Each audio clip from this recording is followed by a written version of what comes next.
So guys, for the first method, you want to head over to search and type in device manager. Click on it. And then once you're on this, you want to expand batteries.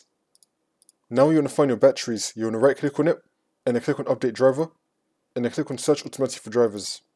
Make sure you have the best drivers for the device installed. See if that works for you. If that's not working, for the second method, you now want to right click on your battery and then click on uninstall device and then click on uninstall again. And now you want to click on action and then scan firmware changes. Your battery is now going to appear again. See if that works for you. And now for the next method, you want to head over to search and type in CMD. Then you want to run it as administrator.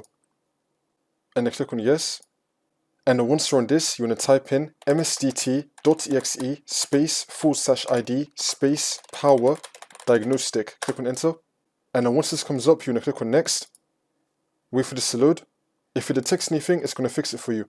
And now for the next method, you want to type in power cfg space -restore default schemes. Click on enter again. Now you just want to restart your computer. And now hopefully this will fix your problem.